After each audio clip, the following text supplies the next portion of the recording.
Welcome back to Witchy Ways for Modern Days. This is your host, Brittany from Winslow Naturals. And today we are going into the astrology episode about planets. So far in the astrology series, we have kind of built the skeleton of our astrology together. We found your birth chart, your sky map. Then we met the big three: the sun, moon, the rising. The core triad of identity, our emotions, embodiment. We walked the zodiac as archetypal seasons. We stepped into the houses. We discussed the rooms of our lives where those energies unfold. Now, in today's episode, we're going to talk about what actually moves inside the rooms. Because if the houses are the stage, and the signs are the costumes, the planets are the actors. The forces, the drives, the instincts, tension, desire. The planets are what make our charts dynamic instead of decorative. Without the planets, the zodiac is basically just a potential. With them, it becomes very personalized. So today we're going to focus on the personal planets, the ones that you feel on a daily basis, the ones that shape your relationships, your reactions, your communication style, your anger, your pleasure, your magic. And these are the sun, moon, Mercury, Venus, and Mars. Yes, we have already touched the sun and moon. I can hear you now. I know we've already discussed it. But now we have to place them in context as living forces that operate alongside the others. Let's start with the sun again, but from a different angle. The sun is your life force. It is your will, your vitality. It's not just who you are, it's how you generate energy. When your sun is supported, when you're living in a way that honors that sign, you will feel lit from within. When it's ignored, you're going to feel drained in a way that sleep won't fix. The sun in magic represents conscious intention, purposeful casting, spells you choose deliberately. Solar energy is very clarifying. It's direction, it's very much an authority. It's powerful for confidence work, strategy, leadership, visibility, reclaiming personal power. But the sun doesn't rule your instincts. The moon does. The moon governs your emotional body, but also your habits, your rhythms, your cycles. It changes quickly, constantly, reflecting the ebb and the flow of all feelings. In your birth chart, your moon sign tells you how you process emotion and what makes you feel safe. When you cast from your moon, you are casting spells from your subconscious. And that's why lunar magic is so potent. Most people feel much more drawn to lunar than solar magic. It's because it's truly how the feelings are developed. The moon bypasses ego. It speaks directly to our nervous system. If your spell work ever happens to feel hollow or disconnected, or it feels like you have to force magic to work, it could be because your moon energy isn't on board with whatever you're doing. Magic lands when your moon feels safe. Then we move to Mercury. Mercury is your mind in motion. It's communication. It is thought patterns, your perception. It governs how you speak, how you argue, how you flirt, how you explain yourself, and how you misunderstand others. Mercury is wildly underestimated in magic. Because, think about it. What is a spell if not a focused thought that we shape into language? Your Mercury sign affects how you phrase your intentions, how you write spell petitions, how you construct affirmations. Some Mercury signs will need poetic imagery. Others need very blunt clarity. Some require more repetition, others might like silence. If you've ever struggled to find the right words when you're trying to do a spell, you're like, I don't know what to say. I can't figure out what to say to make this happen. Your Mercury is probably having an issue. Your Mercury is going to hold the key there. If you've ever talked yourself out of your own power, Mercury is involved there too. Then we come to Venus. Most people know something about Venus, at least a little. It's desire. Venus is about attraction, pleasure, love, beauty. But it's not just romantic love. It's what you are magnetized toward, what you value, what feels worth keeping. Venus is very receptive energy. It doesn't chase, it draws in. Your Venus sign tells you how you love and how you want to be loved. It reveals what feels indulgent versus what feels overwhelming. And it shows whether you need stability or intensity or admiration or freedom. In spell work, Venus governs attraction magic, glamour, self-worth, abundance, anything involving relationships or aesthetics. But there's something that you have to keep in mind. Your Venus will also show what you might overindulge in when you're trying to seek comfort.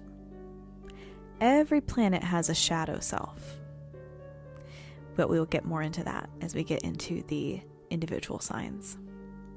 And then we arrive at Mars. Mars is action. It's drive, it's anger, it can be libido, boundaries. Your Mars is how you go after what you want and how you defend yourself when you feel threatened. Mars is very often misunderstood as aggression or how you fight. At its core, I would rephrase it more as Mars is your survival energy. It is your inner warrior. It's your capacity to hold boundaries, how to say no. It's how you move forward when you're fearful. In magic, Mars rules protection spells, banishing rituals, cord cutting, any working that requires forceful momentum. And if you struggle with asserting yourself in spell work, if you hesitate, soften, your Mars placement may be the missing piece there. Mars decides whether your magic whispers or if it commands. And that's where it all weaves together. Your sun says, this is who I'm becoming. At the same time, your moon is telling you what you need to feel safe. Your Mercury, same time, is saying how you think, kind of explaining how you speak. Your Venus is telling what you desire, and your Mars is saying, well, this is how I get it. Together, if you mix all of these, blend them up, this creates your daily experience with the planets. If your Venus wants peace, but your Mars sign thrives on conflict, relationships can be confusing sometimes. If your Mercury is an overthinking sign, but your Moon is a reactive sign, communication can feel chaotic. If you have a Sun that craves recognition, attention, but your rising sign prefers privacy, being seen and visible can feel really complicated and vulnerable. All right, let's take a quick pause, because if you are listening to this podcast, chances are your magic deserves tools that actually meet you where you are. If you aren't already aware, I am part owner of Winslow Naturals, a small family-owned metaphysical shop creating handcrafted ritual oils, candles, sprays, soaks, and spiritual tools, each one made with intention, experience, and deep respect for the craft. These aren't mass-produced products. Every one of our blends is thoughtfully formulated for real-life magic, whether you're working with deities, doing shadow work, calling in abundance, or just protecting your peace in this chaotic world. I also offer personal tarot readings, aura readings, spirit guide confirmations, distance Reiki, and chakra healing sessions for those of you looking for deeper insight, energetic support, and one-on-one spiritual care. If you're ready to elevate your practice with tools, readings, and healing work from people who truly understand the craft, visit Winslow Naturals at winslownaturals.com or find us on TikTok, where we go live every Tuesday, Wednesday, and Thursday. And if it's your first time ordering, you can use code Witchy Ways to get 10% off your first website order. Because your magic deserves to be supported intentionally, ethically, and powerfully. And none of this is broken. None of it means that you are too much of a contradiction or that you're too complicated. It's just how the planets orchestrated the symphony that's you. Astrology doesn't simplify you. It explains why you are a layered person. And if we're doing magic, especially the kind of magic I hope to move into when we get later into the series, understanding your personal planets is essential, because spell work amplifies with whatever energy you're bringing to it. If you cast a love spell from Venus desire, but your moon feels unsafe receiving love, the spell might stir longing instead of a fulfillment. If you cast a protection spell without engaging your Mars, it may lack strength. It might not have teeth, let's say. If you attempt manifestation without aligning both your Sun and your Mercury, your intention can feel scattered. And that's why generic spell advice can fail people. Magic is not separate from our psyche. It flows through our psyche. And when you understand your personal planets, you stop forcing yourself into ritual styles that don't suit you. So if you have a fiery Mars sign, it might thrive in loud, candle-heavy rituals. If you have a watery moon, your spell work might be more like whispered intention type, dream incubation type. If you have a Mercury that is an air sign, you might love sigils. You might do better with written spells, not spoken. If you have a Venus that is earthly, you might need tactile, physical tools. You might need a lot of herbs, oils. You might need to feel texture to do that magic. Your chart tells you how to practice in a way that won't exhaust you. And exhaustion in spell work is often the first sign that we are working against ourselves. We're swimming against the stream. As we continue this series, we're going to eventually layer in the outer planets.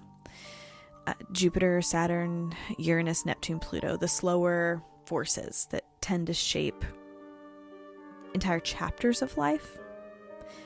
But before we go there, we're going to slow down again, because next episode, we are also going to begin something immersive that I've been threatening to do since the beginning. I'm going to start walking through these zodiac signs one by one, deeply, from a magical perspective, not as stereotypes, but as living energies that you can collaborate with in your practice. And I'm not just talking about your sun sign.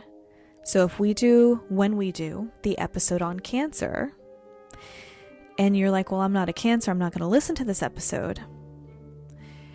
Look at your birth chart before you decide to skip that episode, because I'm going to go into what each planet with that sign means. So if you're not a Sun Cancer, but your Venus is in Cancer, you need to listen to that part of the Cancer episode. Same thing for all the planets. I'm going to lay out what that sign means in each planetary alignment. So you're going to want to pay attention to that. We're going to begin where you should always begin. The beginning, Aries.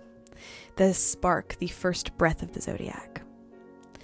Until then, I want you to sit with your personal planets. I want you to continue becoming familiar with the site of your birth chart. If you can, start to notice how those signs move through your day. Notice when your moon sign is reacting to things, when your Mars is flaring at things, when your Venus is softening. The sky is not abstract. It's happening inside you constantly, and I want to help you understand it as best I can. I will meet you at the start of the wheel, next episode on Witchy Ways for Modern Days. Have a wonderful rest of your week. Blessed be.